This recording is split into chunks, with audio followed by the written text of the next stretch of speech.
একদম চুপ, একটাও কথা বলবি না। আমি যেটা বলবো সেটাই রাখ। বেশি কথা বললে একদম ঘর থেকে বের করে দেবে।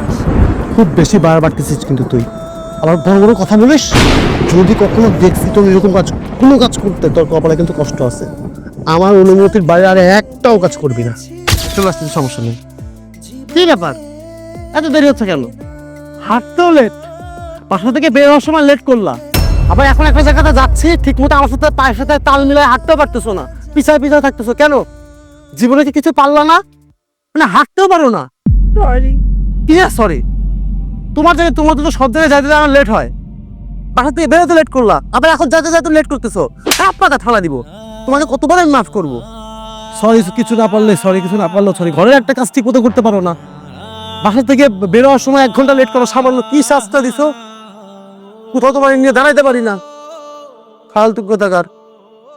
চুপচাপ এখান থেকে যাও, আমার সাথে সাথে হাঁটবেন, লেগে পথের মধ্যে চলে দাম বলে দিলাম।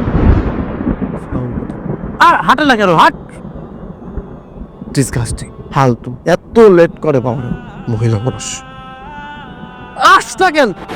এই চুপ করে দিস কেন এখন? হ্যাঁ, মাথা ঢুকাই রাখিস কিন্তু ভালো মতো বলে দিলাম, আমি কিন্তু এক কথা বারবার বলবো না।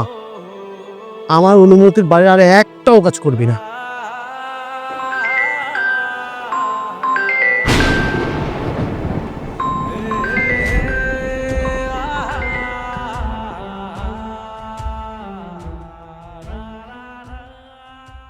হ্যালো মা, হ্যাঁ মা, বলো। কেমন আছিস তুই? এই তো মা, আমি ভালো আছি। তোর গলাটা এমন শোনাচ্ছে কেন?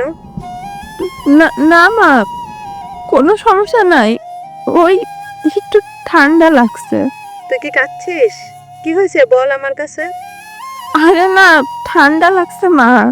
তোমার জামাই আমাকে অনেক ভালোবাসে, তুমি টেনশন করো না। আচ্ছা ঠিক আছে, থাক তাহলে, ভালো থাকিস মা। আচ্ছা মা, রাখি।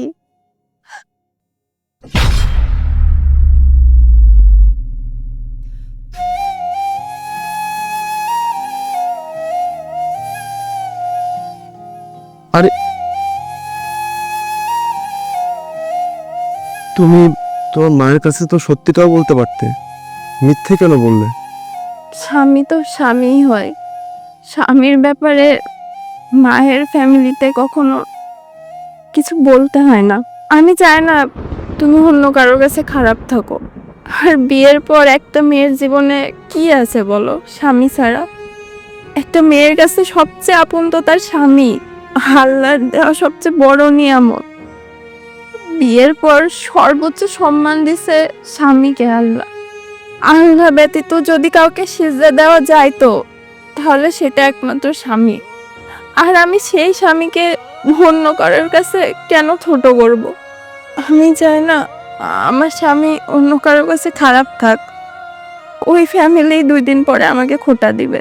আর সব থেকে বড় কথা, আমি তোমাকে অনেক ভালোবাসি। তুমি আমার জীবনের সেই একমাত্র মানুষ যে আমার পাশে থাকলে আমি নিজেকে সম্পূর্ণ মনে করি। তোমার ভালোবাসা আমার আত্মার শান্তি, আর তোমার হাসি আমার এই পৃথিবীর আলো। আমার ভুল হয়ে গেছে, ক্ষমা করে দাও, আর কখন এরকম করবো না।